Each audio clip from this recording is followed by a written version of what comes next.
Basura lang ang tingin nila sa lahat ng sakripisyo ko. Habang nanginginig ako sa lamig para lutuin ang paborito nilang ulam, nagpapakasarap silang nakangiti habang pinaplano ang pagbebenta ng nag-iisa kong tahanan. Matanda na siya, luko-luko na, ang walang awang tawa ng manugang ko habang iwinawa-siwas ang pekeng papeles. Pero hindi na ako ang Feli, nayuyuko na lang at iiyak. Pinunit ko ang papeles na mismong harapan nila. Akin ang buhay ko at babawiin ko ito. May puwang pa ba sa pagpapatawad kung ang sariling dugo ang nagbaon sa akin ng buhay? Ipadala mo na siya sa home for the aged, Carlo. Amoy lupa na ang bahay niya. Nakakadiri na ang mga padala niyang pagkain. At saka, kailangan na nating ibenta ang bahay na yon habang may bumibili pa. Huwag mo nang hintaying tuluyan siyang mabaliw bago tayo kumilos. Tila huminto ang pag-ikot ng mundo ni Feli. Naroon siya sa kanyang maliit at madilim na kusina sa Maligaya, Quezon. Binalot lamang ng isang manipis at butas-butas na jacket laban sa kagat ng malamig na hangin ng Nobyembre. 4:00 pa lamang ng madaling araw nang pilitin niyang bumangon. Iniinda ang kirot ng kanyang mga kasukasuan upang makapagluto. Sa kanyang harapan ay ang lumang mesa kung saan nakapatong ang teleponong aksidenteng naiwang nakabukas ang linya ng kanyang anak. Ang kanyang mga kamay na puno ng kalyo at kulubot ay abala sana sa pag-ipit ng magandang laso sa garapon ng atsara. Ang paboritong ulam ni Carlo na maingat niyang hiniwa at tinimplahan ng buong pagmamahal. Sa tabi nito ay ang isang maliit at kulay rosas na sweater na ilang buwan niyang pinagpuyatang isulsi para sa kanyang apong si Maya dahil alam niyang madaling ginawin ng bata tuwing gabi. Ngunit ang mga salitang nagmula sa kabilang linya ay tila mga punyal na walang awang ibinaon sa kanyang dibdib, na wala ang tamis ng kanyang ngiti. Ang kanyang lalamunan ay nanuyo at tila may nakabarang matigas na bato na pumipigil sa kanyang paghinga. Dahil sa pamamanhid ng kanyang buong katawan, tuluyang dumulas ang garapon ng atsara mula sa kanyang mga nanginginig na daliri. Nagkadurog-durog ang salamin nang tumama ito sa matigas na sahig, ikinalat ang matamis at maasim na katas kasama ng mga piraso ng hilaw na papaya. Ngunit walang kahit anong luha ang pumatak mula sa mga mata ni Feli. Ang pinakamatinding sakit ay hindi sumisigaw. Ito ay tahimik, nanlalamig, at pumapatay mula sa loob. Ang dating mainit niyang kusina ay biglang naging isang dayuhang lugar, isang malawak at madilim na kulungan kung saan siya ay nag-iisa at walang halaga. Naisip ni Feli ang lahat ng kanyang isinakripisyo para sa lalaking nasa kabilang linya. Ang mga gabing pinili niyang hindi kumain ng maayos upang may maipambaon si Carlo sa eskwelahan. Ang mga alahas na isinangla niya ng magkasakit ito at ang pagkalimot niya sa sariling pag-aalaga upang mabigyan lamang ang anak ng magandang kinabukasan. Ang bahay na tinatawag nilang amoy lupa ay ang mismong pundasyon ng kanilang pamilya. Binuo mula sa pawis at dugo nilang mag-asawa. Dito natutong maglakad si Carlo. Dito sila nangarap. At ngayon, sa isang iglap, ang halaga ng lahat ng ito ay tinumbasan lamang ng pandidiri at pagnanasang pagkakitaan. Mula sa telepono ay narinig ang pagmamadaling pagkilos ng mga tao sa kabilang linya. "Ma, hello! Ma, aksidente lang!" Ang tila natatarantang boses ng kanyang anak bago tuluyang naputol ang tawag. Pagkalipas ng ilang mabibigat na sandali, umilaw ang screen ng lumang cellphone na nagpapahiwatig ng isang mensahe. Isang maikli, malamig, at walang pusong mensahe mula kay Carlo ang bumungad sa kanya. "Busy kami, ma. Huwag ka na magpadala." Unti-unting bumigay ang mga tuhod ni Feli. Napaluhod siya sa gitna ng nagkalat na bubog at atsara. Hindi na alintana ang pagkadumi ng kanyang lumang duster. Sa kanyang pagbagsak, bumaon ang isang matulis na piraso ng salamin sa kanyang palad, nagpapatulo ng mainit at pulang dugo. Sa halip na indahin ang sariling sugat, mabilis na inabot ng kanyang dumudugong kamay Ang kulay rosas na sweater ni Maya na muntik nang maabot ng asim ng sabaw mula sa sahig. Maingat niya itong pinagpagan, niyakap ng mahigpit sa kanyang dibdib at doon na nag-umpisang manginig ang kanyang mga balikat. Pinunasan niya ang damit ng kanyang apo gamit ang malinis na bahagi ng kanyang manggas kahit papatuloy na dumudugo ang kanyang sarili.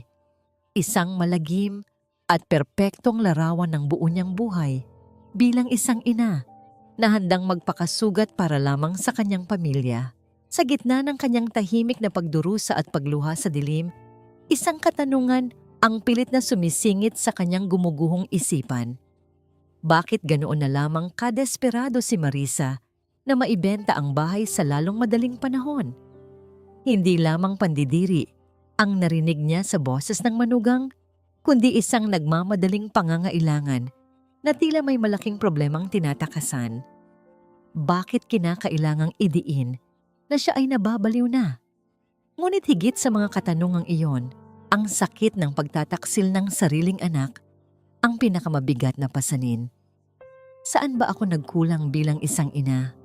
Naging masama ba akong tao para ituring na isang basurang amoy lupa at naghihintay na lamang ng kamatayan? Nanatili siyang nakaupo sa malamig na sahig hanggang sa lamunin ng kadiliman ang buong kabahayan. Yakap-yakap pa rin ang munting damit. Walang ilaw, walang ingay. Tanging ang matinding bigat ng pag-iisa at kalungkutan ang kanyang kasama. Ngunit nang sumapit ang pinakamalalim na bahagi ng hating gabi, isang mabigat at sunod-sunod na pagkatok mula sa lumang pintuang kahoy ang yumanig sa katahimikan. May isang aninong nakatayo sa labas. Ang anyo nito ay pinuputol ng aandap-andap na liwanag mula sa poste ng ilaw sa kalye. Isang hindi inaasahang pagbisita sa ganitong oras ng gabi. Tahimik na naghihintay sa labas ng kanyang pinto. Isang mahina, ngunit madiin na pagkatok ang umagaw sa atensyon ni Feli mula sa malalim na balon ng kanyang kalungkutan. Pinahid niya ang mga basang pisngi gamit ang laylayan ng kanyang duster at pilit na itinago sa likuran ang nanginginig at duguan niyang palad. Pagbukas niya ng pinto, bumungad sa kanya ang makapal na hamog ng madaling araw at ang nakatayong figura ni Ricardo. May bitbit itong kahon ng mga kasangkapan at isang supot ng papel na naglalabas ng mainit na singaw. Maingat ang boses ng lalaki, bakas ang paggalang sa pag-iisa ng isang biyuda. Humingi ito ng paumanhin sa maagang pagbisita. Ipinaliwanag na nabanggit ni Flor na sira ang kanyang pampainit ng tubig. At dahil sadyang nanunuot sa buto ang lamig ng umaga, naisip nitong unahin na ang pagkukumpuni upang hindi siya mahirapan sa kanyang mga gawain. Nang makapasok si Ricardo sa loob ng kabahayan, kaagad na nahagip ng kanyang mga mata ang kalat sa sahig, ang mga bubog ng garapon at ang tumapon na atsara. Sa halip na magtanong o magpakita ng pagtataka na maaring magdulot ng hiya at kirot sa puso ni Feli, tahimik lamang nitong inilapag ang kanyang mga dala. Kumuha si Ricardo ng walis at basahan mula sa gilid ng lababo at walang atubiling nilinis ang kalat sa sahig. Pinanood lamang siya ni Feli na iwang nakatayo sa isang sulok at walang kakayahang magsalita. Sa bawat paggalaw ng lalaki, isang kakaibang pakiramdam ang unti-unting pumapawi sa panlalamig ng kanyang dibdib. Ang sariling anak niya ay itinuring siyang isang walang silbing pabigat at maruming sako. Ngunit ang isang taong halos estranghero ay walang pag-iimbot na nililinis ang kanyang mga luha at inaayos ang kanyang nasirang tahanan. Sinimula ni Ricardo ang pagkukumpuni sa sirang pampainit ng tubig sa banyo. Habang abala ang lalaki sa paghigpit ng mga tubo, palihim na pinagmasdan ni Feli ang mga malalalim na guhit sa noo nito at ang mga kamay nitong sanay sa mabibigat na gawain. May naiwang pait sa nakaraan ng lalaking ito, isang kwentong usap-usapan sa buong barangay tungkol sa asawang nang iwan at nagdala ng lahat ng kanilang naipon, ngunit hindi kailanman nakitaan ng puot o narinigang nanira ng ibang tao. Tahimik nitong binuhat ang sariling pasanin. Sa unang pagkakataon, matapos ang maraming taon ng pamamanhid, naramdaman ni Feli ang isang banayad na kaba sa kanyang dibdib. Isang tahimik na presensya na nagbibigay ng kakaibang ginhawa, tila isang mainit na sabaw sa gitna ng matinding taglamig. Nang makaramdam ng pangangawit dahil sa magdamag na pag-iyak, tahimik na naupo si Feli sa lumang silyang kahoy sa tabi ng mesa. Bahagyang umuga ang silya dahil sa hindi pantay na paa nito at sa lumang sahig. Napansin ito ni Ricardo mula sa kinatatayuan niya. Tumigil siya sa pag-aayos ng pinto ng cabinet na kusang inayos na rin niya matapos ang pampainit. Dumukot siya ng isang makapal na telang pamunas mula sa kanyang bulsa at lumuhod sa paanan ni Feli. Walang anumang salitang lumabas sa kanyang mga labi habang maingat niyang isiniksik at itiniklop ang tela sa ilalim ng umuugang paa ng silya upang maging matatag ito at hindi na siya madulas o mahulog. Isang munting kilos na nagparamdam kay Feli na pagkatapos ng mahabang panahon, siya ay mahalaga at karapat-dapat na ingatan. Matapos matiyak na ligtas na ang uupuan ng byuda, tumayo si Ricardo upang maghugas ng kamay. Napadako ang kanyang paningin sa isang lumang litrato ng pamilya ni Feli na nakasabit sa dingding. Biglang nagdilim ang kanyang mga mata. Isang malalim at hindi maipaliwanag na lungkot ang dumaan sa kanyang mukha habang tinititigan ang larawan ng batang si Maya na yakap-yakap si Carlo. Isang tahimik na buntong hininga ang nakawala sa kanyang mga labi.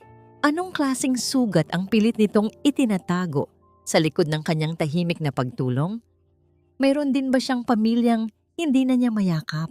Bago tuluyang magpaalam, itinuro ni Ricardo ang supot ng papel sa ibabaw ng mesa na naglalaman pala ng bagong lutong pandesal.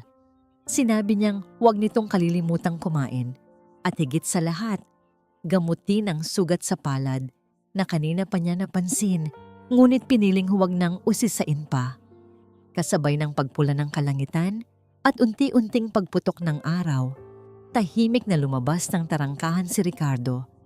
Iniiwan ang isang bahay na may panibagong init.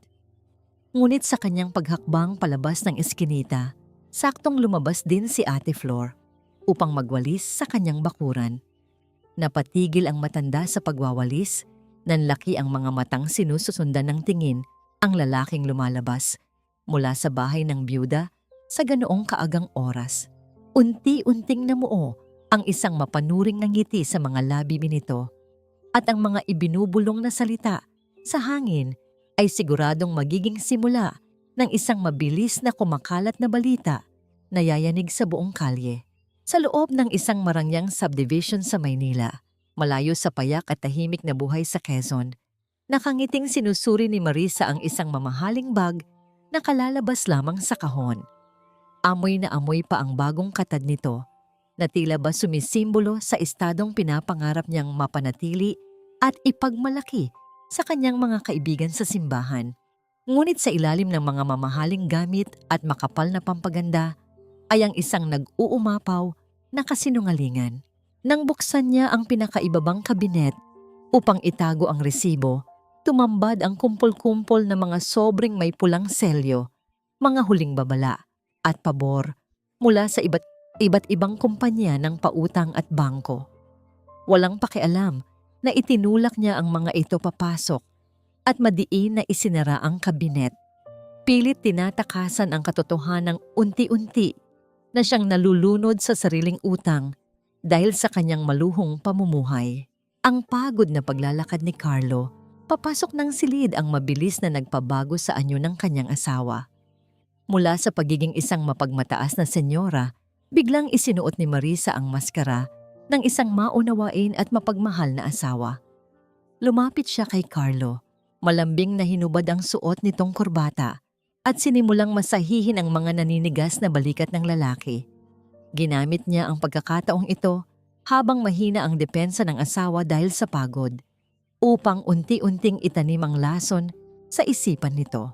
Carlo Hon, nag-aalala talaga ako kay Mama. Ang malambing ngunit puno ng kamandag na bulong ni Marisa habang patuloy na hinihimas ang likod ng asawa. May tumawag sa akin mula sa probinsya. Matanda na siya at baka hindi na niya alam ang ginagawa niya. May umaaligid daw na lalaki roon, isang matandang tambay.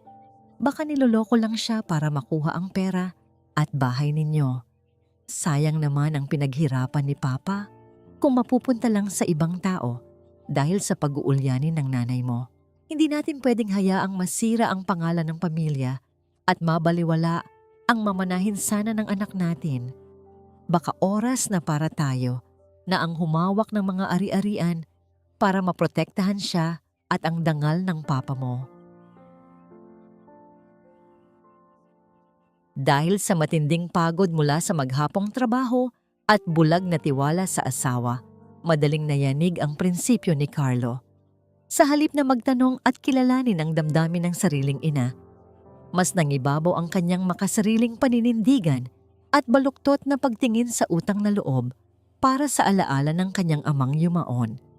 Tumango siya, pikit matang kinakagat ang patibong ng asawa nang hindi man lang sinusuri ang katotohanan na ang sariling asawa ang nagbabalak nakawin ang kanilang ari-arian. Ang kanilang pag-uusap ay naudlot ng marahang bumukas ang pinto at pumasok ang 7 taong gulang na si Maya. Hawak ng bata ang isang kahon ng Crayola, inosenteng nakatingala sa kanyang mga magulang. Tinanong ng bata kung kailan sila muling bibisita sa probinsya at inosenteng idinagdag na miss na niya ang mainit na yakap ng kanyang lola at ang matamis na atsara nito. Sa isang iglap, naglaho ang maamong mukha ni Marisa. Pinalaki niya ang kanyang mga mata at matalim na pinagalitan ng bata. Huwag mo ngang hanapin ang matandang iyon. Ang dumi-dumi ng bahay nila. Gusto mo bang magkasakit? Huwag na huwag ko nang maririnig na babanggitin mo ang pangalan niya sa pamamahay na ito. Umiiyak na tumakbo si Maya pabalik sa kanyang kwarto. Umupo siya sa malamig na sahig at, sa pamamagitan ng kanyang maliliit at nanginginig na kamay, iginuhit niya ang isang larawan kung saan magkahawak kamay silang dalawa ni Lola Feli sa ilalim ng isang malaking nakangiting araw. Matapos makulayan, maingat niya itong itinupi at isiniksik sa kasulok-sulukan ng ilalim ng kanyang kama. Natatakot na makita ito ng kanyang ina at tuluyang punitin ang natitira niyang koneksyon sa lola na tanging nagpaparamdam sa kanya ng tunay na pagmamahal. Habang abala si Carlos sa pagpapalit ng damit, biglang umilaw at naramdaman ang panginginig ng telepono ni Marisa sa ibabaw ng mesa. Isang hindi nakarehistrong numero ang lumabas sa screen. Kaagad na namutla ang babae at mabilis na lumabas patungo sa madilim na balkonahe upang sagutin ito. Ang kanyang malakas at mapagmataas na boses kanina ay napalitan ng isang desperadong pagmamakaawa. Nangangakong magbabayad ng buo kung bibigyan lamang siya ng isa pang linggo bago niya pinatay ang tawag na may nanginginig na mga kamay. Sino ang lalaking nasa kabilang linya na kayang magpaputla ng ganoon sa isang babaeng puno ng pagmamalaki? Sa pagbabalik niya sa loob ng kwarto, nadatnan niya si Carlo na nakatitig sa kawalan. Ang mukha ay nag-aapoy sa pinaghalong pagod at maling akala na inutang lamang sa mga kasinungalingan ng kanyang asawa. Isang mabigat na paghampas sa ibabaw ng mesa ang bumasag sa katahimikan ng silid. Hindi ko hahayaang sirain ni Mama ang pangalan ni Papa. Ang galit at matigas na deklarasyon ng lalaki habang mabilis na dinampot ang susi ng kanyang sasakyan. Wala nang makakapigil sa kanya. Luluwas siya patungong Quezon ngayong gabi rin upang harapin ang kanyang ina at ang kung sino mang lalaking umaaligid dito. Ang malakas na pag-ugong ng makina ng sasakyan na humaharurot palabas ng subdivision ay tila isang babala ng isang paparating na malaking unos na wawasak sa natitirang piraso ng kapayapaan sa buhay ng byuda. Ang mabangong singaw ng sinigang na baboy ay pumuno sa kabahayan ni Feli. Isang amoy ng asim at linamnam na matagal nang hindi umaabot sa mga sulok ng kanyang kusina. Maaga siyang nagluto upang ipaghanda ng tanghalian si Ricardo bilang pasasalamat sa walang bayad nitong pagkukumpuni ng kanyang mga sirang gamit. Bago pa man dumating ang lalaki, nahuli ni Feli ang sarili na nakatitig sa maliit na salamin sa dingding. Maingat niyang pinasadahan ng suklay ang kanyang buhok. Natadtad na ng mga hiblang pilak at inayos ang kwelyo ng kanyang malinis ngunit kupas na bestida. Isang nakakapanibagong kaba ang kanyang naramdaman. Isang pakiramdam na tila nakalimutan na niya simula nang mamatay ang kanyang asawa at ibaon niya ang buong pagkababae sa pagiging isang inang martir. Nang dumating si Ricardo at naupo sa mesa, walang sinayang na patak ng sabaw ang lalaki. Bawat subo ay may kasamang ngiti ng pasasalamat, isang simpleng pagpapahalaga sa pagod ng nagluto na hindi kailanman naibigay ni Carlo o ng kanyang manugang tuwing nagpapadala siya ng mga garapon ng pagkain sa Maynila. Sa gitna ng kanilang salo-salo, bumagsak ang usapan sa nakaraan ng lalaki.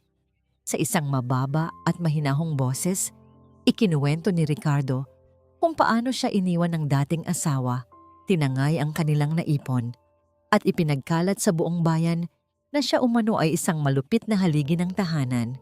Tiniis niya ang mga mapanghusgang tingin ng mga kapitbahay sa loob ng maraming taon dahil pinili niyang tumahimik upang hindi na lumaki ang gulo at maprotektahan ang mga anak nilang tuluyan nang lumayo ang loob sa kanya. Sa bawat salitang binibitawan ni Ricardo, nakita ni Feli ang kanyang sariling anino. Pareho silang naiwan sa dilim ng maling akala at parehong nagdadala ng mga sugat na walang ibang nakakakita. Ang simpatiya sa kanyang dibdib ay mabilis na umusbong patungo sa isang malalim na pag-unawa. Nang maabot ni Feli ang baso ng malamig na tubig upang iabot sa lalaki, aksidenteng nagtama ang kanilang mga daliri. Tila may isang mainit na kuryente ang dumaloy mula sa magaspang na palad ni Ricardo patungo sa mga nanghihinang ugat ng byuda. Agad at magalang na inilayo ng lalaki ang kanyang kamay bilang pagbibigay galang. Ngunit ang kanyang mga mata ay nanatiling nakatitig kay Feli mas matagal ng ilang segundo kaysa sa pangkaraniwan. Sa titig na yun, naramdaman ni Feli ang isang paghanga at pagkilala na umabot hanggang sa kanyang kaluluwa. Isang banayad at dalisay na kilig na nagpatunay na ang puso niya ay buhay pa at marunong pa ring tumibok para sa kaligayahan. Matapos ang kanilang munting salo-salo, nagpresenta si Ricardo na tulungan siyang maghugas ng mga pinggan. Nagtatawanan sila sa simpleng kwentuhan sa balkonahe tungkol sa mga halamang namamatay sa bakuran ni Feli dahil sa sobrang pagdidilig, isang musika ng kaligayahan na matagal nang hindi umaalingaw-ngaw sa lumang bahay. Ngunit sa kalagitnaan ng kanilang pag-uusap, biglang umilaw ang screen ng telepono ng lalaki na nakapatong sa ibabaw ng mesa. Nang mabasa ni Ricardo ang mensahe, agad na naglaho ang maamo nitong nangiti. Isang madilim na ulap ng pangamba ang dumaan sa kanyang mga mata bago niya mabilis na ibinulsa ang telepono. Pilit na ibinabalik ang pagtawa, ngunit hindi na ito umabot sa kanyang mga mata. Anong klaseng balita ang kayang bumura sa kagalakan ng isang taong kasing tatag ni Ricardo? Hindi pa man nakakapagtanong si Feli kung may problema ba. Isang biglaan at nakakabulag na liwanag mula sa labas ang matalim na humiwa sa tahimik at madilim na gabi ng maligaya. Ang matapang na ilaw mula sa dalawang malalaking bumbilya ng isang sasakyan ay dumiretso sa kanilang munting balkonahe. Sinundan ng mabilis na paghinto ng makina na nagbabadya ng isang malaking panganib. Mula sa likod ng nakakapasong liwanag ng sasakyang yon, isang galit at nagmamadaling bulto ng tao ang marahas na bumaba. Handang durugin ang munting piraso ng kaligayahan, nakakabuo pa lamang sa puso ng byuda. Mula sa likod ng nakakapasong liwanag ng mga ilaw ng sasakyan, bumaba si Carlo na may siksik na galit sa kanyang dibdib. Ang kanyang mga hakbang ay mabibigat at puno ng paghuhusga habang papalapit sa munting balkonahe. Bago pa man makapagsalita si Feli, upang magpaliwanag at ipakilala ang kanyang bisita. Ibinagsak na ng kanyang anak ang mga salitang tila matatalim na patalim na pumunit sa katahimikan ng gabi. Sa halip na bumati ng magandang gabi, ibinaling ni Carlo ang kanyang matalim na paningin sa mga sapatos ni Ricardo at sa mga ginamit na pinggan sa ibabaw ng mesa. Walang pag-aalinlangang ginamit niya ang alaala ng kanyang yumaong ama bilang sandata upang ipahiya ang sariling ina. Sinumbat niya kung gaano kabilis makalimot ang matanda, kung paano nito sinisira ang malinis na dangal ng kanilang pamilya, at kung ano na lamang ang sasabihin ng mga mapanuring kapitbahay kapag nalaman nilang ang isang byuda ay nag-aaliw ng ibang lalaki sa mismong bahay ng kanyang namatay na asawa. Tahimik na tumayo si Ricardo. Sa halip na patulan ang kawalang galang ng nakababatang lalaki at ipagtanggol ang kanyang malinis na intensyon, pinili niyang lunukin ang kanyang sariling dangal upang hindi na lumala ang tensyon at hindi na madagdagan pa ang pighati ni Feli. Magalang siyang nagpaalam at nagpasalamat sa masarap na hapunan. Bago siya tuluyang tumalikod, nag-iwan siya ng isang banayad at nagpapakalmang tango kay Feli, isang tahimik na pangakong hindi siya nagagalit sa sitwasyon at naiintindihan niya ang bigat ng pinagdadaanan ng byuda. Sinundan ni Feli ng nakaw na tingin ng paglayo ng nag-iisang anino ng lalaki habang nilalamon ito ng madilim na eskinita. Ang kanyang puso ay dinudurog ng matinding panghihinayang at matinding konsensya na sana ay hindi na lamang niya ito inanyayahan upang hindi ito nahusgahan ng ganito. Sa pag-alis ni Ricardo, naiwan si Feli sa gitna ng nagngangalit at mapang-aping presensya ng kanyang anak. Pumasok sila sa loob ng kabahayan at doon ay unti-unting yumuko ang matanda. Ang kanyang mga balikat na kanina lamang ay nakataas dahil sa munting kaligayahan ay muling bumagsak sa ilalim ng mabigat na pasanin ng pagiging isang ina. Sa bawat binitawang salita ni Carlo, pinaniwala niya ang sarili na baka nga makasarili siya, na baka nga wala siyang karapatang lumigaya kung ang kapalit nito ay ang kahihiyan ng kanyang anak at ang pagdungis sa alaala ng kanyang asawa. Ang kanyang boses ay tila ninakaw ng takot at hiya. Bumalik siya sa kanyang lumang anyo, isang tahimik na aninong walang karapatang ipagtanggol ang sarili. Nakayuko at tinatanggap ang lahat ng kasalanang ibinibintang sa kanya. Walang pasubaling inilabas ni Carlo mula sa kanyang balat na bag ang isang makapal na dokumento at marahas itong inilapag sa ibabaw ng lumang mesa. Sa gitna ng kanyang mahigpit na pananalita na pinalambot ng pagpapanggap na pag-aalala, pilit niyang pinaniwala ang kanyang ina na ang papel na iyon ay isa lamang pansamantalang kasulatan ng kapangyarihan upang maprotektahan ang kanilang mga ari-arian. Pinalabas niyang ang mga taong tulad ni Ricardo ay naghahanap lamang ng mga mahihinang matatanda upang perahan. Ngunit habang tinititigan ni Feli ang huling pahina ng dokumento, isang kakaibang detalye ang nakapukaw sa kanyang naguguluhang isipan. Sa ibabang bahagi ng papel, malapit sa guhit kung saan siya dapat lumagda, nakatatak na ang malinaw na pirma ni Marisa bilang saksi. Bakit nakahanda at nakapirma na ang kanyang manugang bago pa man malaman kung ano ang magiging desisyon at reaksyon niya sa gabing ito? Mahigpit na iniabot ni Carlo ang isang itim na bulpen sa nanginginig na mga kamay ng kanyang ina. Patuloy na umaalingaw-ngaw ang mga pangaral at panunumbat nito. Iginigiit na ito lamang ang tanging paraan upang patunayan ni Feli na mahal pa niya ang kanilang pamilya higit sa kanyang sariling kagustuhan. Itinapat ng matanda ang dulo ng bolpen sa nakalaang guhit para sa kanyang pangalan. Ang kanyang buong katawan ay nilalamon ng pag-aalinlangan. Ang dulo ng bakal ay bahagyang kumamot sa puting papel habang ang kanyang isipan ay lumalaban.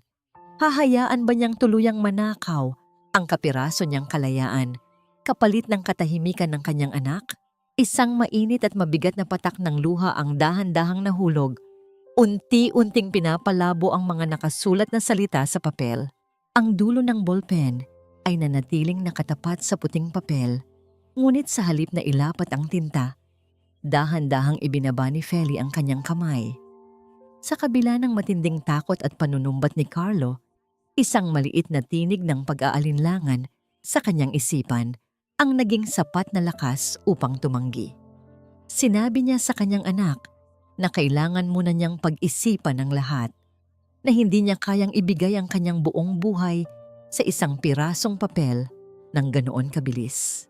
Ang pagtangging ito ay tila isang malakas na sampal kay Carlo. Sa sobrang galit at pagkabigo, marahas na kinuha ng lalaki ang dokumento, lumabas ng bahay, at pinasabog ang katahimikan ng gabi sa pamamagitan ng mabilis at padaskol na pagpapatakbo ng kanyang sasakyan paalis ng maligaya. Ngunit ang katahimikang naiwan ay panandalian lamang. Kinabukasan, habang abala si Feli sa pagdidilig ng kanyang mga halaman sa ilalim ng mainit na sikat ng araw, isang pamilyar na puting sasakyan ang huminto sa tapat ng kanyang tarangkahan. Ang hindi inaasahang pagdating ni Marisa ay nagdulot ng kaba sa dibdib ng matanda. Ngunit ang kaba ay biglang napalitan ng umaapaw na kagalakan nang bumukas ang pinto ng kotse at lumabas ang maliit at masayahing si Maya. Nakasuot ang bata ng isang kulay dilaw na damit. Ang kanyang buhok ay maayos na nakatali at sa sandaling makita niya ang kanyang lola, ay mabilis itong tumakbo upang yumakap sa kanyang binti. Binuhat ni Feli ang bata. Ibinaon ang kanyang mukha sa maliit na balikat nito at huminga ng malalim.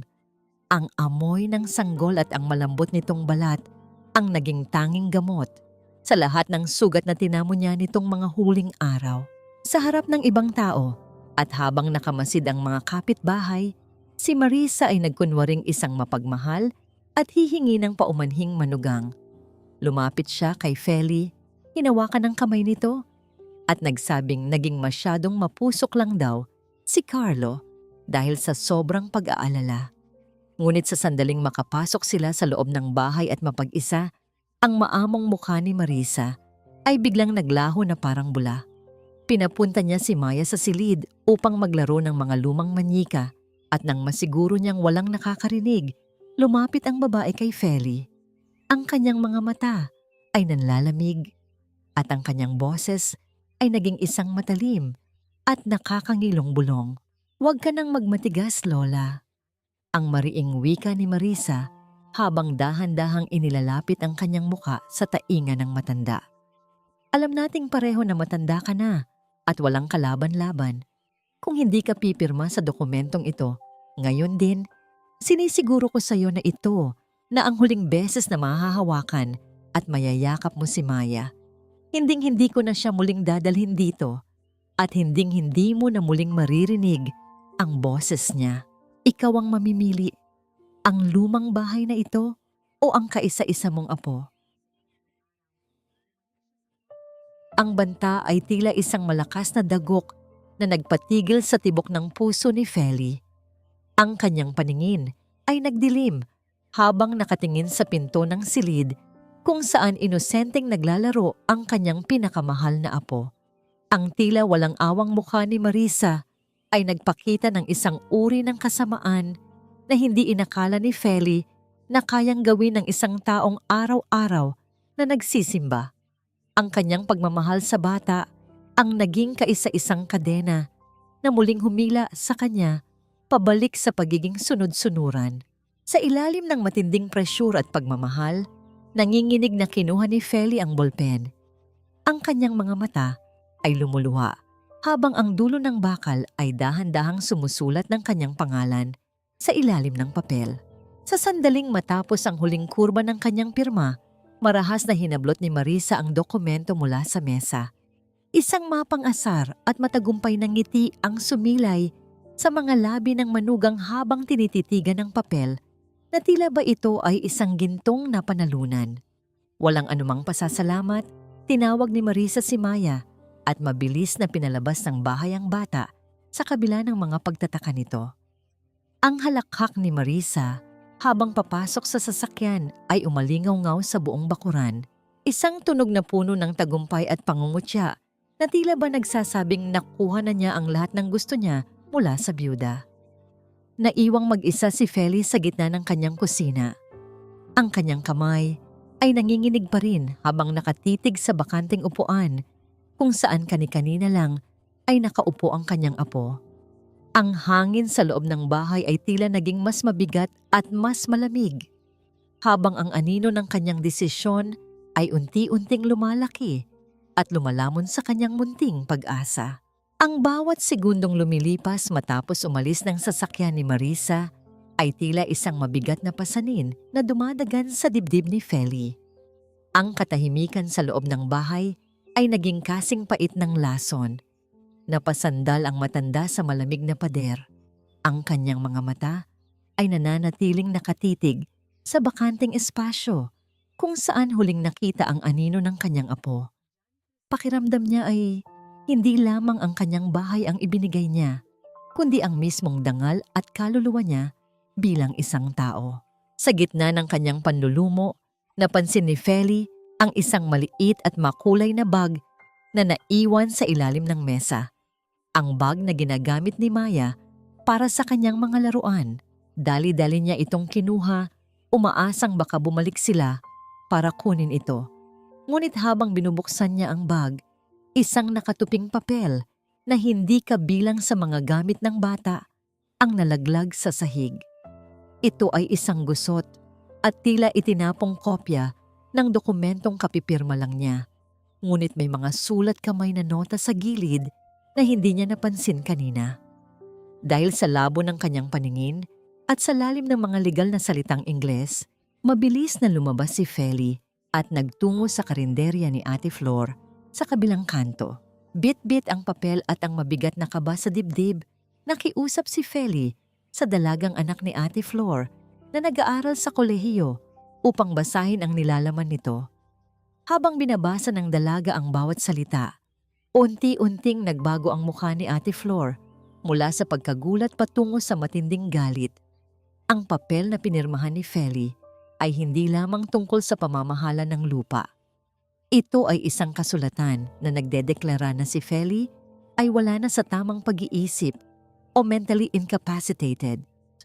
Sa ilalim ng batas na nakasulat doon, ang lahat ng desisyon sa kanyang buhay, kabilang ang kanyang pananatili sa sariling bahay at ang pagpasok sa kanya sa isang pasilidad para sa matatanda, ay nasa kamay na ni Marisa at Carlo.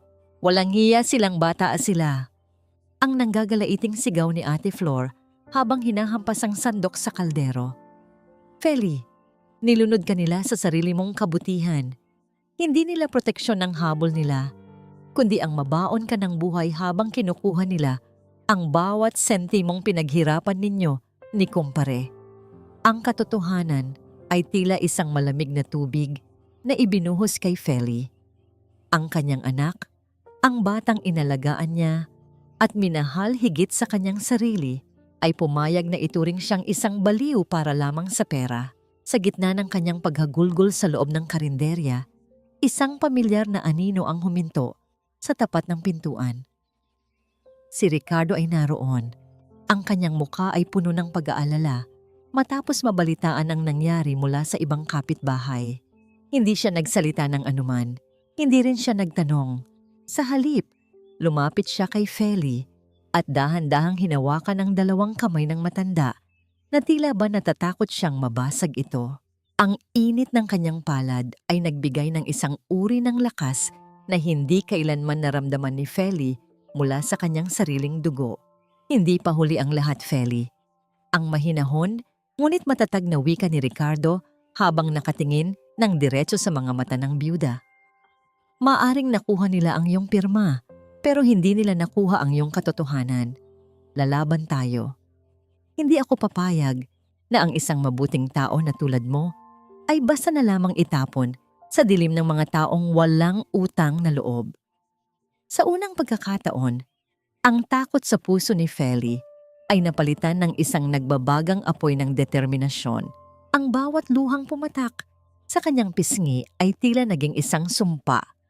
Isang sumpa na hindi na siya muling yuyuko sa mga taong gumamit sa kanyang pagmamahal upang saktan siya. Ngunit sa gitna ng kanilang pagpaplano, isang kakaibang bagay ang napansin ni Feli sa loob ng bag ni Maya na dala pa rin niya. Sa ilalim ng mga laruan, may isang maliit na resibo ng sanglaan na may pangalan ni Marisa. Ang halagang nakasulat doon ay sapat na upang makabili ng isang maliit na mansyon. Bakit kailangan ng ganoon kalaking halaga ng kanyang manugang sa lalong madaling panahon? Anong madilim na lihim ang itinatago ni Marisa na pilit niyang tinatakpan sa pamamagitan ng pagdurog sa buhay ni Feli? Hindi na nanginginig ang mga kamay ni Feli nang muli niyang hawakan ang mga papeles na nagtatangkang magnakaw ng kanyang buhay. Sa halip na maupo sa isang sulok at hayaan ang sarili na lamunin ng pighati, mabilis niyang hinalughog ang kanyang mga lumang cabinet. Doon, sa ilalim ng mga lumang bedsheet, nahanap niya ang mga orihinal na titulo ng lupa at ang mga resibo ng buwis na ilang dekada niyang maingat na binayaran. Bawat piraso ng papel ay maingat niyang inilagay sa isang envelope. Ang kanyang mukha ay nagpapakita ng isang uri ng katatagan na matagal nang nabaon sa ilalim ng kanyang pagiging sunod-sunuran. Sa labas ng kanyang tarangkahan, naghihintay ang lumang sasakyan ni Ricardo. Hindi nagmamadali ang lalaki. Matiyaga siyang nakasandal sa pintuan ng sasakyan habang pinagmamasdan ang bawat kilos ni Feli. Sa bawat paghakbang ng byuda, nakikita ni Ricardo ang unti-unting pagbabago ng aura nito. Mula sa isang biktima patungo sa isang mandirigma. Nang sumakay si Feli, naramdaman niya ang init ng sikat ng araw na tumatagos sa bintana. Tila ba nagbibigay ng basbas sa kanilang gagawing hakbang. Sa buong biyahe patungong bayan ng Lucena, nanatiling mabagal at maingat ang pagmamaneho ni Ricardo. Paminsan-minsan, sumusulyap ang lalaki sa salamin upang masiguro na komportable si Feli. Ang kanyang mga mata ay nagpapakita ng matinding paghanga. Isang tahimik na pagkilala sa tapang ng babaeng ito na sa kabila ng pagtataksil ng sariling dugo ay pinipiling tumayo at lumaban. Bago sila tuluyang pumasok sa opisina ng abogado, huminto muna si Feli sa harap ng isang maliit na salamin sa loob ng sasakyan. Mula sa kanyang pitaka, inilabas niya ang isang lumang lipstick na kulay rosas. Isang kulay na 6 na taon na niyang hindi ginagamit simula nang pumanaw ang kanyang asawa. Maingat niya itong ipinahid sa kanyang mga labi, isang munting kilos na nagpahiwatig ng kanyang muling pagsilang. Ang kulay na yon ay hindi lamang pampaganda. Ito ay isang deklarasyon na siya ay buhay pa, na siya ay isang babaeng may sariling boses at hindi na siya papayag na ituring na isang anino na lamang sa sarili niyang tahanan. Habang abala sina Feli sa pagkonsulta sa batas, sa kabilang panig naman ng Maynila ay tila nasusukol na ang manugang na si Marisa. Sa isang madilim na sulok ng isang restaurant, hinarap niya ang isang lalaking may hawak na mga papeles ng bentahan ng lupa. Desperado na si Marisa na makuha ang pera upang pambayad sa kanyang mga utang sa kasino at mga patong-patong na pautang sa labas. Kaya naman, handa siyang ibenta ang bahay ni Feli sa halagang hamak na mas mababa kaysa sa tunay na halaga nito. Ngunit sa kanyang pagmamadali, hindi niya napansin na ang isa sa mga matalik na kaibigan ni Carlo ay nasa kabilang mesa, tahimik na nakikinig sa bawat salitang lumalabas sa kanyang bibig tungkol sa pagbebenta ng ari-arian sa Quezon nang walang pahintulot ng kanyang asawa. Sa kalagitnaan ng hapon, habang pabalik na sina Feli sa Maligaya, biglang tumunog ang telepono ng byuda. Ang boses ni Carlo sa kabilang linya ay puno ng pagpapanggap na kagalakan.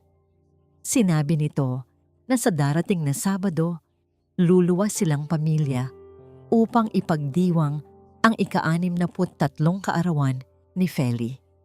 Magpapalitsyon daw sila at iimbitahan ang lahat ng kamag-anak at pati na ang kuraparoko. Ngunit sa likod ng mga matatamis na salita ni Carlo, naramdaman ni Feli ang isang kakaibang lamig. Alam niyang hindi ito isang simpleng selebrasyon.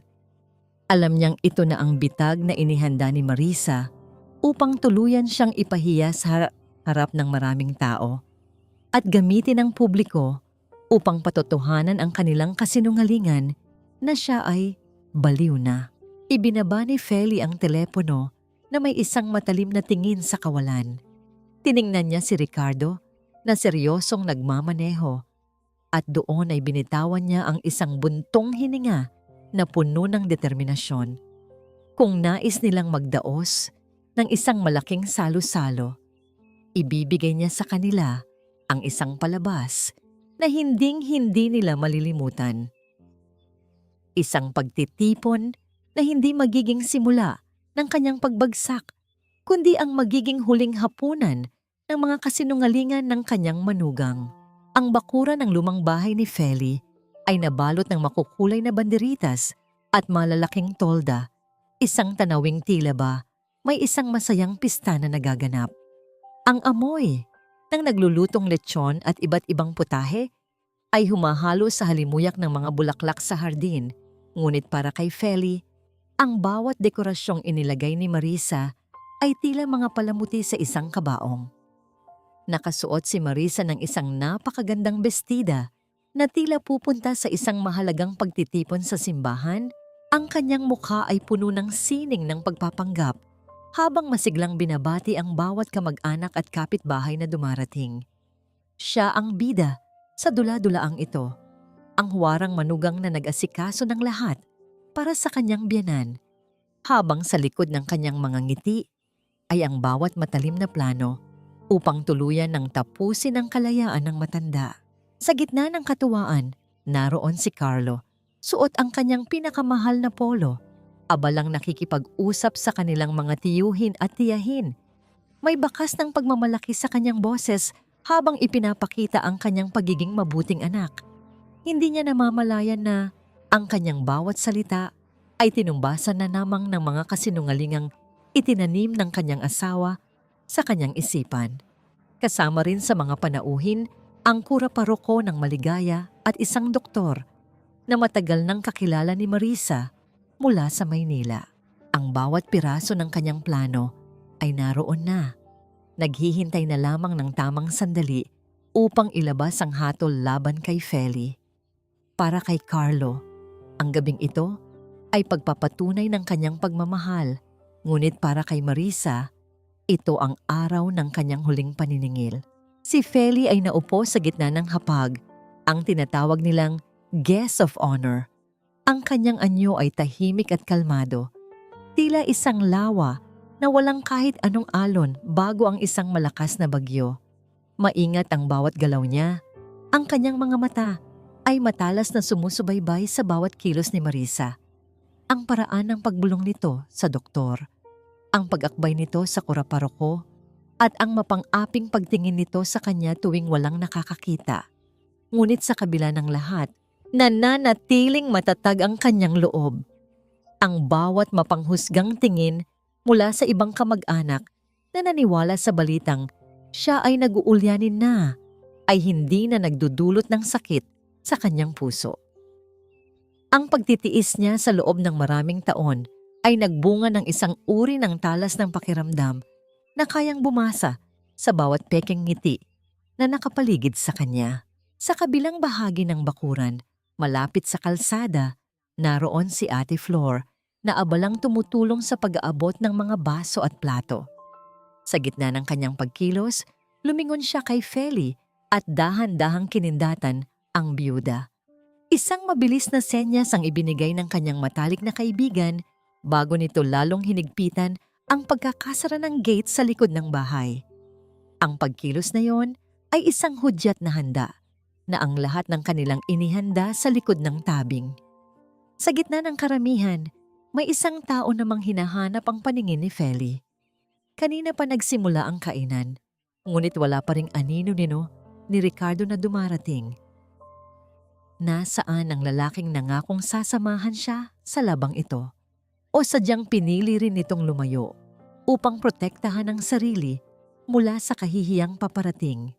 Nang matapos ang kainan, ang lahat ay tumahimik nang tumayo si Marisa sa harap ng maraming tao at dahan-dahang kinuha ang mikropono.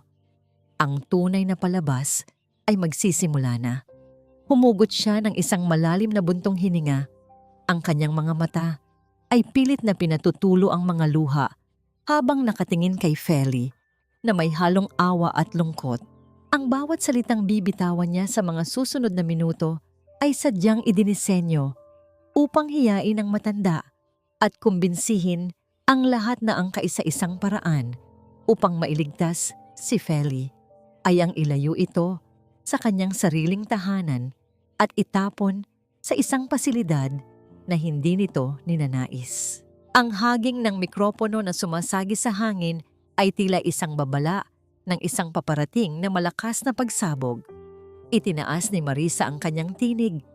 Handang-handa ng bitawan ng hatol na wawasak sa huling piraso ng dangal ni Feli sa harap ng buong maligaya. Mga kamag-anak, mga kaibigan, ang panimula ni Marisa, ang kanyang boses ay nanginginig sa kunwaring paghikbi habang hawak ang mikropono. Napakahirap para sa amin ni Carlo na aminin ito, pero kailangan naming protektahan si Mama Feli. Nakikita naman ninyo, hindi na siya ang dating kilala nating matatag na babae. Nag-uulyani na siya, naliligaw sa sarili niyang bahay, at ang masakit pa rito, may mga taong mapagsamantala na gumagamit sa kanyang kahinaan para makuha ang ari-arian ng pamilya. Itinuro niya ang direksyon ni Feli na parang isang biktima ng isang malagim na trahedya. Para sa kanyang ikabubuti, napagpasyahan naming ilipat siya sa isang pasilidad kung saan mabibigyan siya ng tamang kalinga ng mga eksperto. Ang mga bulong ng mga panauhin ay tila isang dumadagundong na alon sa pandinig ni Feli.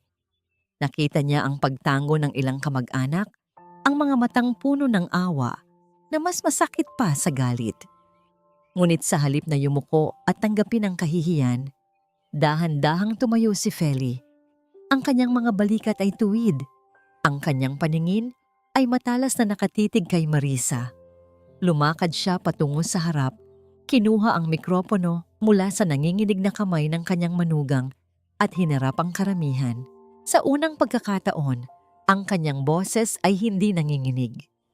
Ito ay malakas, malinaw, at puno ng awtoridad na tila ba ang bawat salita ay gawa sa bakal. Tapos na ang palabas mo, Marisa, ang malamig na wika ni Feli. Hindi ako luko-luko at lalong hindi ako nag-uulyanin. Ang tanging pagkakamali ko ay ang pagturing sa iyo bilang tunay na anak at ang labis na pagtitiwala sa sarili kong dugo. Sa sandaling iyon, bumukas ang gate ng bakuran at pumasok si Ricardo kasama ang isang lalaking naka-Amerikana, ang abogado mula sa Lucena. Bit-bit nila ang isang makapal na folder na naglalaman ng mga katotohanang matagal nang itinago ng kadiliman. Inilapag ng abogado ang mga dokumento sa gitna ng hapag. Ang tunog nito ay tila isang hatol na yumanig sa buong paligid. Isa-isang inilabas ang mga kopya ng resibo mula sa mga sanglaan, ang mga talaan ng utang ni Marisa sa kasino, at ang mga ebidensya ng peking pirma ni Carlo sa mga pautang na kinuha ng kanyang asawa nang hindi niya nalalaman. Ang dokumentong pinapirmahan mo sa akin sa pamamagitan ng pananakot na hindi ko na makikita si Maya ay walang bisa. Patuloy ni Feli, habang ang bawat salita niya ay tila isang sampal sa mukha ni Marisa. Nakalagay dito na ibebenta mo ang bahay na ito hindi para sa akin, kundi para bayaran ang mga utang mo sa sugal. Ang buong bakuran ay nabalot ng isang nakabibinging katahimikan bago ito napalitan ng mga hiyaw ng pagkagulat. Napalingon si Carlo sa kanyang asawa, ang kanyang mukha ay namumutla at tila hindi makapaniwala sa nakikita. Ang imahe ng kanyang banal na asawa ay gumuho sa harap ng kanyang mga mata, napalitan ng isang halimaw na handang magsakripisyo ng sariling pamilya para sa pera. Sa kabilang banda, si Marisa nang makitang wala na siyang takas, ay tuluyan ng naghubad ng kanyang maskara. Ang kanyang mukha ay naging kasing pula ng apoy. Ang kanyang mga mata ay nanlilisik sa galit. Walang hiya ka! Ang sigaw ni Marisa habang akmang lalapit at sasampalin ang matanda. Ngunit bago pa man niya madampi ang kanyang kamay kay Feli, mabilis na humarang si Ricardo. Ang malalapad at matitigas na balikat ng lalaki ay naging isang pader na naghiwalay sa byuda mula sa panganib. Walang anumang takot sa mga mata ni Ricardo, tanging matinding proteksyon lamang para sa babaeng mahal niya. Hinawakan ni Feli ang braso ni Ricardo, marahang iniling ang ulo upang sabihing kayanan niya ang sarili. Humakbang siya ng isang dila, tiningnan ng diretso si Marisa sa mga mata at ipinakita ang isang uri ng lakas na hindi nakukuha sa pisikal na anyo, kundi sa malinis na budhi. Ang aking pagiging ina ay hindi nangangahulugang mawawala ang aking karapatang magmahal at mabuhay ng may dangal. Ang huling deklarasyon ni Feli na umalingaw-ngaw sa bawat sulok ng bakuran. Sa gitna ng kaguluhan, ang tunog ng papalapit na mga sasakyan ng awtoridad ay lalong nagpatahimik sa lahat. Ang hepe ng pulisya ay pumasok sa bakuran, hawak ang isang warrant of arrest para sa mga kasong estafa at falsification of documents laban kay Marisa. Sa gitna ng liwanag ng mga ilaw at sa harap ng lahat ng taong naging saksi sa kanyang paghihirap, nahanap ni Feli ang kanyang tunay na boses. Ang ay hindi lamang para kay Marisa na natalo, kundi para rin kay Carlo na sa wakas ay nagising sa katotohanang ang kanyang pinakamalaking pagkakamali ay ang pagtalikod sa sariling ina. Ang malakas na hagulgol ni Marisa habang hinihila siya ng mga pulis patungo sa labas ng bakuran ay tila isang nakakangilong tunog na bumasag sa huling piraso ng kanyang marangyang maskara. Ang babaeng kanina lamang ay nagmamalaki sa kanyang suot na mamahaling bestida at banal na anyo ay nagpupumiglas na ngayon sa gitna ng mga mapanuring tingin ng kanyang sariling mga kamag-anak at kapitbahay. Naramdaman ni Marisa ang malamig na bakal na kumapit sa kanyang mga pulso, isang pakiramdam na tila ba huling hatol na sa lahat ng kanyang mga ginawang panlilinlang. Walang kahit sinong humakbang upang tulungan siya. Ang lahat ay nakatayo lamang, tahimik na pinagmamasdan ang pagbagsak ng isang reyna ng mga kasinungalingan. Sa bawat hakbang niya palayo, ang amoy ng lechon at ang tunog ng masayang musika ay tila isang mapait na pangungutya sa kanyang sinapit. Nang mawala ang ingay ng sasakyan ng pulisya, isang mas masakit at mas malalim na katahimikan ang bumalot sa bakuran. Napalingon ang lahat kay Carlo. Ang lalaking kanina lamang ay puno ng pagmamalaki ay tila isang rebultong biglang nawalan ng pundasyon. Nanginig ang kanyang mga labi at sa harap ng lahat ng mga panauhin, dahan-dahang bumigay ang kanyang mga tuhod. Napaluhod si Carlo sa damuhan, sa paanan mismo ng kanyang ina. Ang kanyang mga balikat ay nanginginig sa bawat hikbi na tila ba sinusubukang ilabas ang lahat ng bigat at pagsisisi sa kanyang dibdib. Pilit niyang inabot ang kamay ni Feli upang gawin ang tradisyonal na pagmamano, isang paghingi ng tawad na matagal na niyang ipinagkait sa babaeng nagbigay sa kanya ng buhay. Ma, patawarin mo ako. Ang basag na tinig ni Carlo na halos hindi na marinig dahil sa iyak. Nabulag ako. Pinaniwalaan ko ang lahat ng sinabi niya dahil ayaw kong aminin sa sarili ko na nagkakamali ako sa pagtrato sa'yo. Ginawa ko itong lahat dahil akala ko ay pinoprotektahan ko ang alaala ni Papa. Pero ako pala mismo ang sumisira sa pamilyang binuo ninyo. Ang bawat patak ng luha ni Carlo sa sahig ay tila isang pag-amin sa kanyang malaking pagkakamali. Ang pagpili sa isang huwad na katotohanan kaysa sa tunay na pagmamahal ng kanyang ina. Tiningnan ni Feli ang kanyang anak. Naramdaman niya ang pamilyar na kurot sa kanyang puso.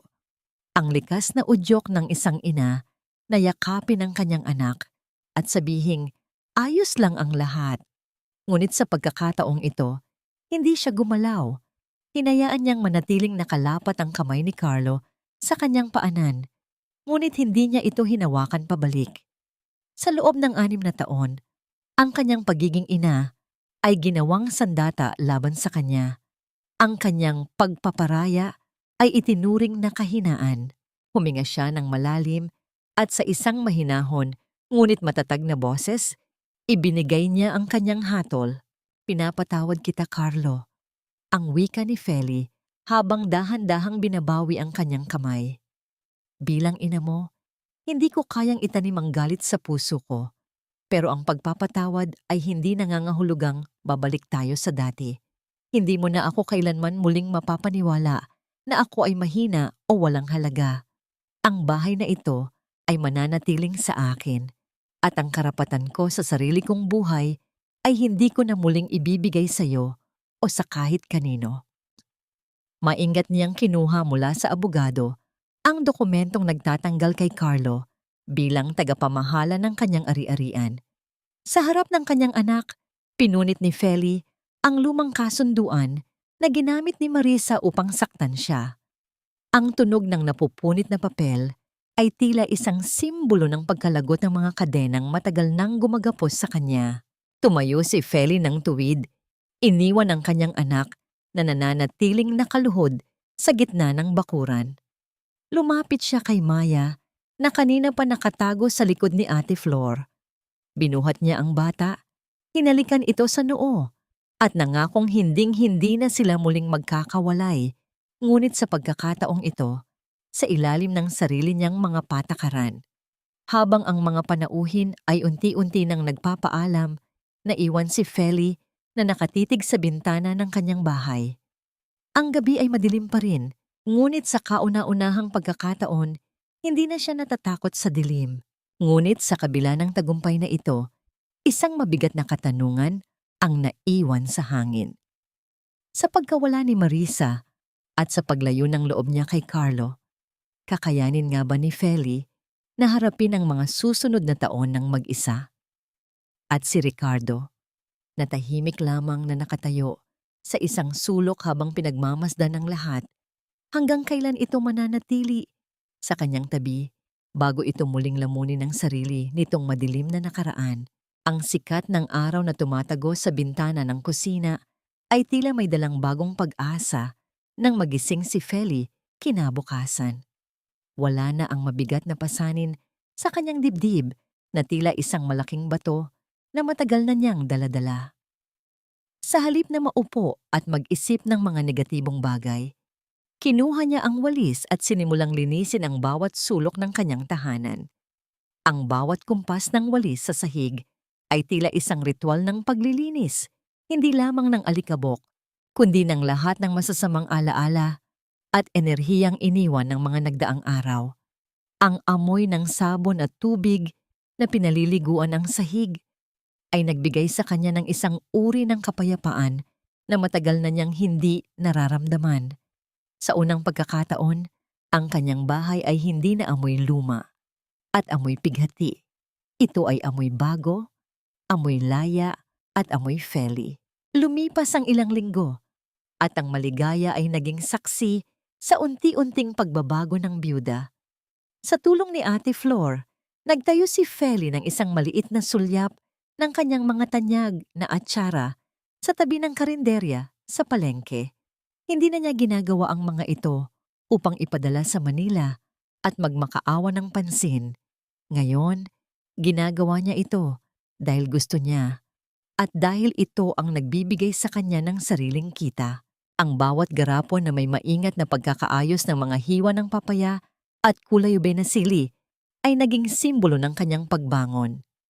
Tuwing umaga, maririnig ang mahihinhin niyang halakhak kasama si Ate Flor habang nakikipagkwentuhan sa mga mamimili. Ang kanyang mga mata ay hindi na nakayuko. Ito ay nagniningning na ngayon sa bawat bating ibinibigay niya sa mga dumadaan. Isang hapon, habang nag-aayos ng kanyang mga paninda, napadaan si Ricardo. Gaya ng dati, ang lalaki ay nananatiling tahimik at may distansya, ngunit ang kanyang mga mata ay hindi nagsisinungaling sa tuwa na nakikita niya kay Feli.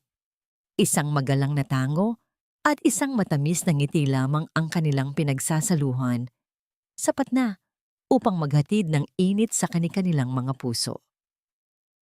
Hindi pinilit ni Ricardo na pumasok agad sa buhay ni Feli. Alam niyang kailangan ng babae ang espasyo upang tuluyang mabuo ang sarili. Ang ganitong uri ng paggalang ay lalong nagpatibay sa pagtingin ni Feli sa kanya. Para kay Feli, ang presensya ni Ricardo ay tila isang matatag na pader sa malayo. Hindi nakaharang sa kanyang daan, ngunit handang sumalo sa kanya kung sakaling siya ay muling madulas. Sa gitna ng kanyang bagong buhay, isang maliit na luho ang pinayagan ni Feli para sa kanyang sarili. Habang nasa palengke, nakakita siya ng isang kumpol ng makukulay na kumpit sa buhok na may disenyong bulaklak. Dati, iisipin niya na ito ay isang kababawan o hindi na angkop sa kanyang edad bilang isang byuda. Ngunit ngayon ay kinuha niya ang isa na kulay pula at maingat na inipit sa kanyang pilak na buhok. Sa harap ng maliit na salamin sa kanyang stall, tiningnan niya ang kanyang sarili at muling ngumiti. Ang pulang kulay ay tila nagbigay ng buhay sa kanyang maputlang mukha. Isang paalala na sa edad na 63, ang kagandahan at kaligayahan ay hindi pa rin huli para sa kanya. Gayunpaman, sa gitna ng kanyang katahimikan, isang balita mula kay Ate Flor ang muling nagpakaba sa kanya.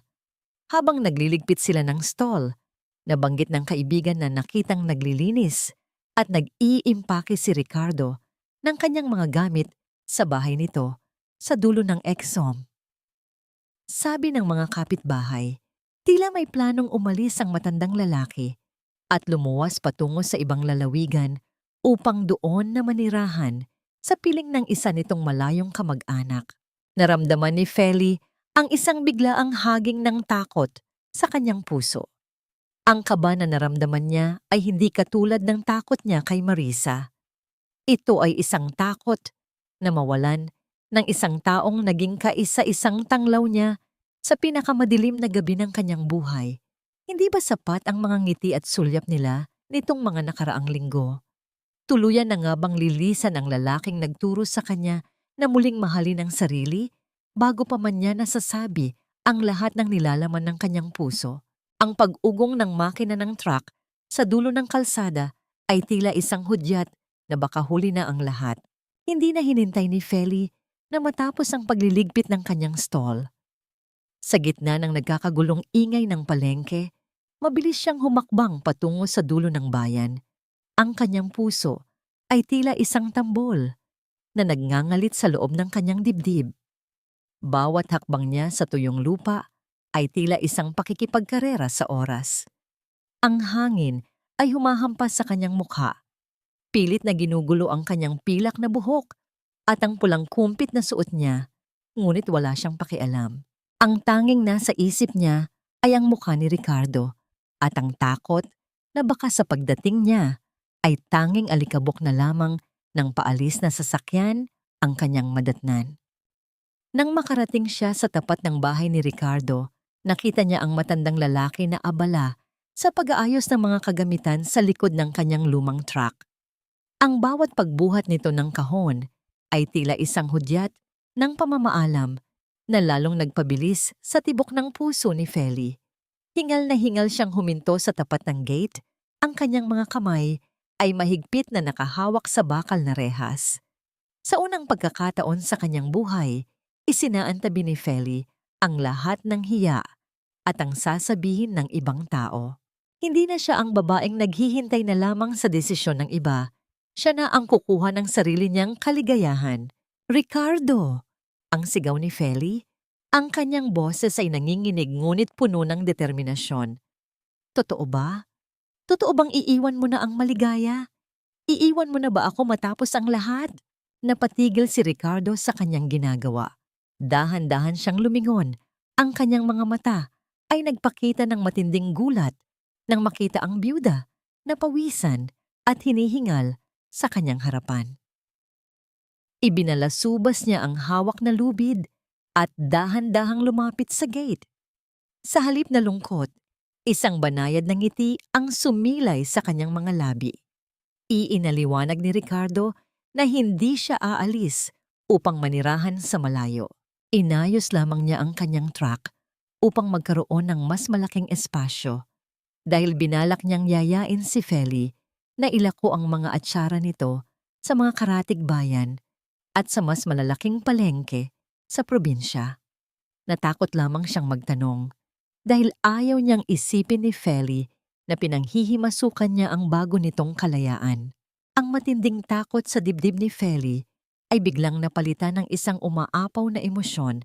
Hindi siya nakapagsalita agad. Sa halip, binuksan niya ang gate at diretsyong lumapit sa lalaki. Sa ilalim ng malalabay na sanga ng puno ng mangga, dahan-dahang itinaas ni Feli ang kanyang kamay at ipinatong ito sa dibdib ni Ricardo. Doon sa tapat ng puso ng lalaki, naramdam din niyang mabilis ang tibok.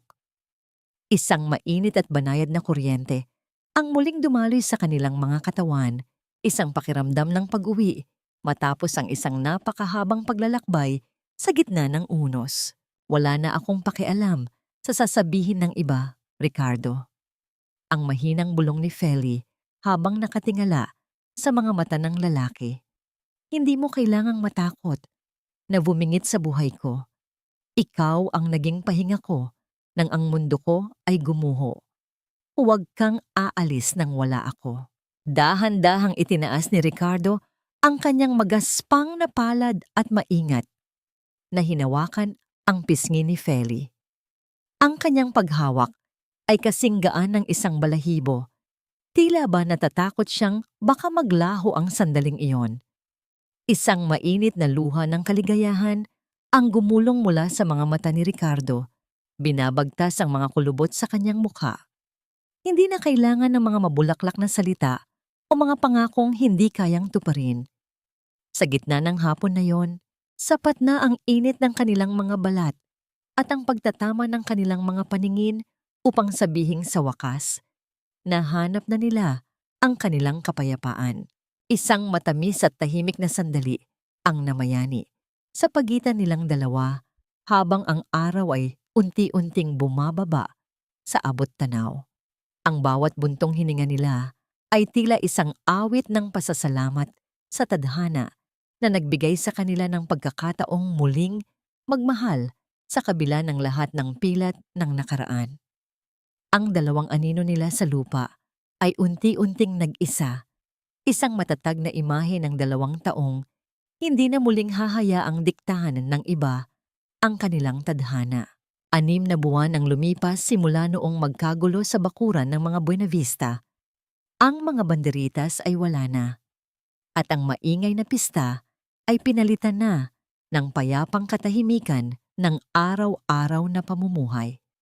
Sa harap ng kanilang munting tahanan na maingat na inayos ni Ricardo, nakaupo sina Feli at ang lalaki sa isang silyang gawa sa kawayan habang pinagmamasdan ang paglubog ng araw sa likod ng bundok 8 taluktok. Ang langit ay binalot ng kulay kahel at lila, isang magandang pagtatapos para sa isang mahabang araw ng pagtatrabaho sa kanilang negosyo ng atsara. Hindi na sila nagmamadali, hindi na sila nagtatago, at higit sa lahat, wala na silang kailangang patunayan sa kanino man. Madalas pa ring bumisita si Carlo, kasama ang batang si Maya. Ngunit sa tuwing darating ang anak, hindi na ito ang lalaking dati ay nagmamando sa bawat galaw ng kanyang ina. Ngayon, si Carlo ay isang anak na natutong humingi ng tawad ng may pagpapakumbaba at natutong rumespeto sa hangganan ng buhay na itinakda ni Feli. Ang kanilang relasyon ay hindi na kasing lalim ng dati at marahil ay hindi na kailanman magiging perpekto. Ngunit ito ay isang ugnayan na nakatayo sa katotohanan at pagtanggap. Napatawad na ni Feli ang lahat, hindi dahil sa kailangan niya itong gawin para sa dangalan ng pamilya, kundi dahil iyon ang paraan upang tuluyan na niyang palayain ang sarili mula sa nakaraan. Feli, tawag ni Ricardo habang dahan-dahang inilalagay ang isang manipis na cardigan sa balikat ng byuda upang protektahan ito sa simoy ng hangin. Wala ka bang pagsisisi sa lahat ng nangyari? Sa lahat ng pinagdaanan mo, tumingin si Feli sa lalaki. Isang matamis at mapayapang ngiti ang sumilay sa kanyang mga labi habang nakasandal ang kanyang ulo sa balikat ni Ricardo. Noong una, akala ko ang pagiging ina ay ang paglimot sa sarili. Akala ko ang pagdurusa ay isang badge of honor. Pero natutunan ko na ang tunay na pagmamahal ay nagsisimula sa pagmamahal sa sariling dangal. Kung hindi nangyari ang lahat ng pagsubok na yon, marahil ay hindi ko kailanman nahanap ang lakas na tumayo ng mag-isa at marahil hindi ko kailanman mabibigyan ng pagkakataon ang sarili ko na makilala ang isang taong katulad mo. Ang pag-ibig sa pagitan nila ay hindi katulad ng sa mga kabataan. Walang sumasabog na pasyon, walang madalas na away. Ito ay isang uri ng pagmamahal na parang matandang puno. Malalim ang ugat, matatag sa gitna ng bagyo, at nagbibigay ng lilim ng hindi naghihintay ng kapalit. Sapat na ang bawat gabi na magkahawak ang kanilang mga kamay habang nag-uusap tungkol sa simpleng mga bagay. Sapat na ang bawat umaga na magkasama silang humaharap sa hamon ng kanilang munting negosyo. Ang aral na naiwan sa kanilang kwento ay simple, ngunit napakalalim. Ang tao ay may karapatang magbago, may karapatang bumawi, at may karapatang magsimulang muli, anuman ang edad o pinagdaanan. Hindi kailanman naging huli ang lahat para sa isang taong handang harapin ang katotohanan. Habang dahan-dahang lumulubog ang araw at unti-unting lumalabas ang mga unang bituin sa langit, ipinikit ni Feli ang kanyang mga mata. Sa unang pagkakataon sa loob ng napakaraming taon, nakaramdam siya ng tunay na pahinga. Wala na ang takot, wala na ang hiya. Tanging ang init ng presensya ni Ricardo at ang katiyakan na siya ay malaya na, malayang magmahal, malayang mabuhay, at malayang maging Feli.